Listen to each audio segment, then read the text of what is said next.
भैया जी, मेरा प्रश्न ये है, आज की क्लास के संबंध में है। एक सेकंड।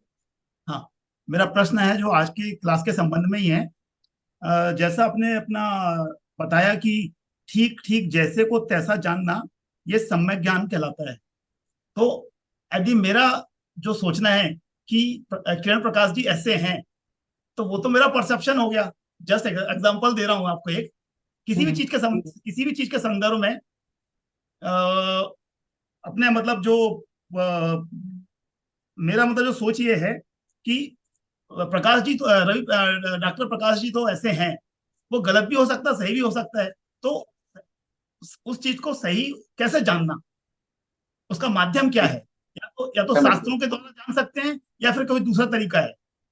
देखिए, बहुत अच्छा आपने क्वेश्चन किया सुधीर जी। शास्त्रों में लिखा हुआ है कि जैसा है वैसा जानना, इसका नाम है सम्यक ज्ञान, यथार्थ जिसको हम कहते हैं। हो सकता है जैसे एग्जाम्पल आपने दिया मेरा, मैं किरण प्रकाश जी को जानता हूँ, जान रहा हूँ वो ऐसे हैं। हो सकता है वो वैसे नहीं हो, या उनका स्वरूप वैसा नहीं हो, लेकिन मुझे जैसा बताया गया है या मैं जैसा देख रहा हूँ वैसे हैं। मैंने और उस रूप में वैसा श्रद्धान कर लिया, उस स्वरूप का वैसा श्रद्धान कर लिया। सॉरी। तो भी हमारा सम्यक ज्ञान कहलाएगा।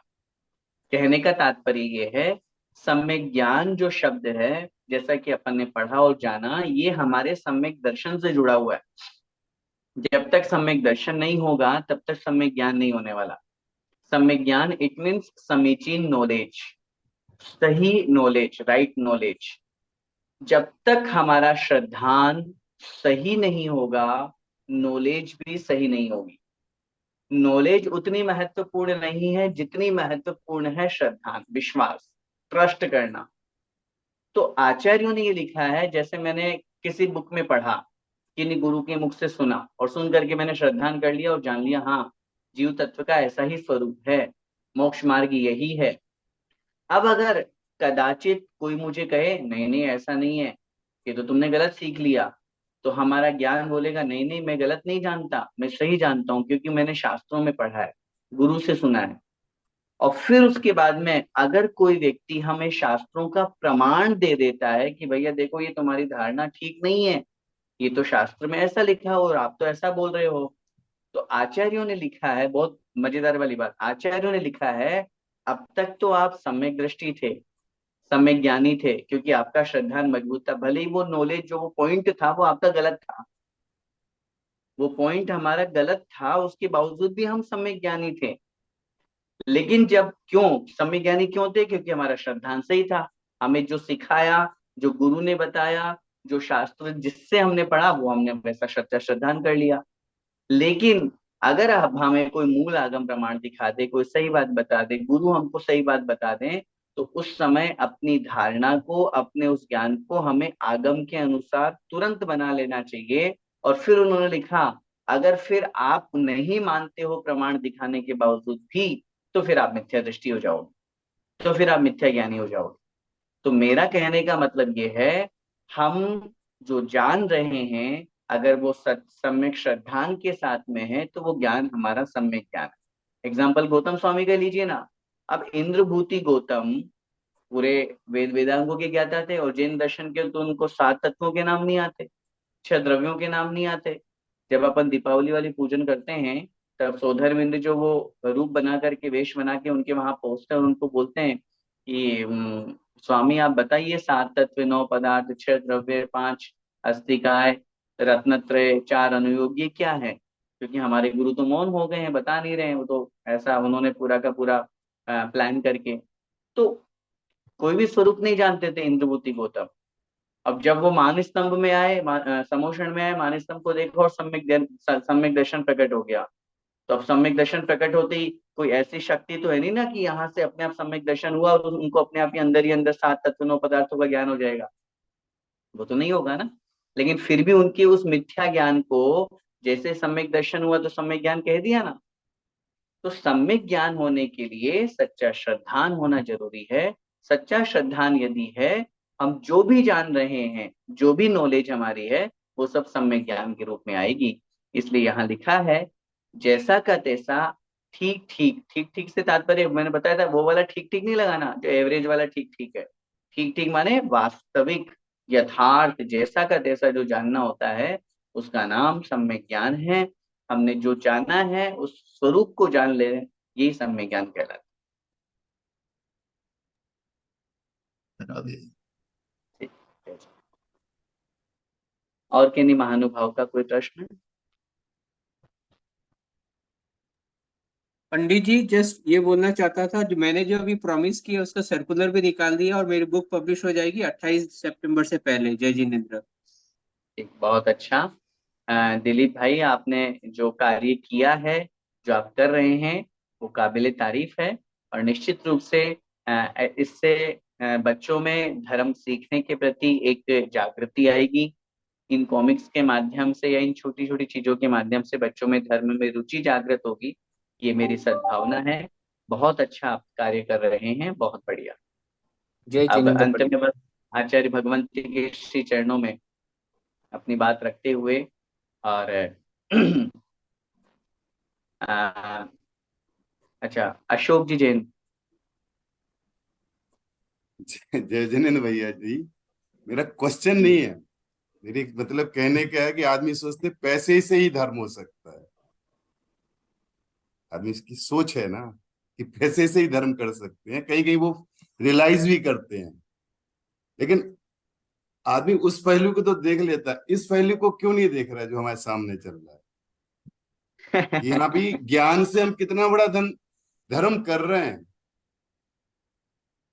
मैं यही कहने उत्तर देना चाहूंगा अशोक भैया आपके इस प्रश्न पे और आपके इस एग्जाम्पल पे।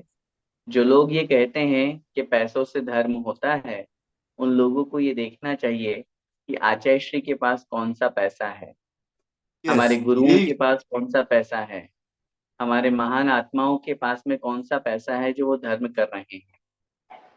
और वो जो धर्म कर रहे हैं, वो करोड़ों अरबों खरबों अरबपतियों, जितने भी आपके जितने जीरो लगानी हो उतने लगा लीजिए, वो सारे के सारे उनके चरणों में झुकते हैं। इंद्र चक्रवर्ती, सारे का सारा वैभव, तीन लोक की संपदा दिगंबर मुनि महाराज के चरणों में झुकती है। उनके पास कौन सा वैभव है, कौन सा धन है? लोग अगर ये कहते हैं कि धन से धर्म होता है, मैं ये कतई मानने के लिए तैयार नहीं हूँ। हाँ, देखिए, हर सिक्के के पहलू दो पहलू हुआ करते हैं। अपेक्षाकृत कथन करेंगे तो आप, हमारा धर्म तो अनेकांत है, सब चीजों की सिद्धि हो जाएगी। यहाँ अगर, जैसे अपन अपनी भाषा में एक बहुत लोक व्यवहार में निम्न उदाहरण दे रहा हूँ कि गधे को भी बाप बनाना पड़ता है काम के समय, तो वो स्थिति है तो सब जगह लागू हो जाएगी। आप जिस चीज को सिद्ध करने के कहोगे, मैं वो सिद्ध कर दूंगा अपेक्षा लगा करके, आगम के नए प्रमाण लगा करके, इस नए की अपेक्षा ये है। वो बात नहीं कर रहा। लेकिन अगर कोई एकांत से कह रहे सब बिना धन के तो धर्म ही नहीं होता, तो फिर ये सब जो धर्म कर रहे हैं, क्या ये धर्म नहीं है? जो धन से धर्म कर रहा है वो धर्म नहीं कर रहा, वो सिर्फ धर्म की क्रिया कर रहा है। मैं पहले भी बोल चुका हूँ, दान दे करके, पैसा दे करके अगर आप शांति धारा कर रहे हैं, आप गुरु का पाठ प्रक्षालन कर रहे हैं, आप मंदिर बनवा रहे हैं, आप जिनवाणी छपवा रहे हैं, आप बड़े बड़े कार्य करवा रहे हैं, ये धर्म नहीं है, ये धर्म के साधन हैं। धर्म नहीं है ये। धर्म तो पाप कषायों को कम करने का नाम धर्म है। आपने इतना सब कुछ कर दिया और उसके बावजूद भी आपके पाप कम नहीं हुए, आपकी कषाय कम नहीं हुई, क्या क्या धर्म किया हमने? इसलिए ये बहुत बड़ी गलत धारणा है। और उस धारणा में भी मैं इतना और कहना चाहूंगा, आप कहते हैं कि धन के बिना धर्म नहीं होता, और धर्म की क्रिया, अब जिस भाषा में वो धन धर्म बोलते हैं, उस क्रिया को ही चलो मैं थोड़ी देर के लिए धर्म मान ले। शांति द्वारा करना है, गुरुओं के चरणों में जाना है। अरे साहब, लोग लोग ब्लेम करते हैं, मैं स्पष्ट बोलता हूँ, मैं ब्लेम शब्द यूज कर रहा हूँ। लोग ब्लेम करते हैं आचार्य श्री के पास वही पहुंच सकता है, गुरुओं के बड़े बड़े सुधासागर जी महाराज, बड़े बड़े महाराज के पास में वही पहुंच सकता है जो लाखों रुपए की बोली ले। मैं आपको बहुत स्पष्ट कहना चाहता हूँ, मेरी इतनी सामर्थ्य नहीं है। हाँ, जहाँ सामर्थ्य होती है मैं कोशिश भी करता हूँ, लेकिन मेरी इतनी सामर्थ्य नहीं है कि मैं करोड़ों की बोली ले पाऊँ। फिर भी मैं तो गुरु चरणों में पहुंचता हूँ। मैंने कौन सा करोड़ों की बोली ली है? मैंने कौन से करोड़ों की बोली ली है? मैं तो गुरु चरणों में बैठा हूँ। मैं जब जिस समय जब जाना चाहूँ तब गुरु चरणों में पहुंच सकता हूँ, इतनी हमारी सामर्थ्य है। ये किसके बलबूते पर आई? धर्म के या धन ज्ञान, के? ज्ञान, धर्म के, ज्ञान के धर्म। बलबूते। तो ये कहाँ हमने अपनी मेंटेलिटी जिन लोगों ने बैठा रखी है, साहब बिना पैसों के हम आगे नहीं जा सकते हैं, बिना पैसों के कोई पूछ नहीं होती है, बिना, अरे कहाँ है, ये हम लोगों ने बना दिया है। ये सिर्फ हमारी व्यवस्थाएं हैं। व्यवस्था बनाने के लिए ये सब क्रियाएं शुरू हुई थी, बाद में लोगों ने इनको अन्य रूप में ले लिया। अन्य रूप में देखो, हर चीज में विकृति कहीं पर भी संसार में आ जाती है। जिस व्यक्ति ने ये परंपराएं प्रारंभ की है, उस व्यक्ति का कहीं ऐसा मन नहीं था कि वो लोगों के बीच में ऐसी बातें रखें, या लोगों को आपस में लड़ाए भिड़ाए, या उनमें जेलस पैदा करें। उनकी तो भावना यही थी कि भाई हमें धर्म चलाना है, लोगों को मंदिरों के लिए आकर्षण देना है, लोगों को धर्म से जोड़ना है, तो कुछ कुछ बातें उनको कहनी पड़ेगी, बतानी पड़ेगी। आज देखिए ना, शांति धारा अभिषेक के माध्यम से जब बोलियां लगती है, लाखों करोड़ों रुपए आते, तो कितनी अच्छी व्यवस्थाएं हो रही है आज मंदिरों में। हमारी दृष्टि उस तरफ क्यों नहीं जाती? आज से उठा करके देखिए 25 साल 30 साल पुराने मंदिर, उस समय क्या स्थिति होती थी?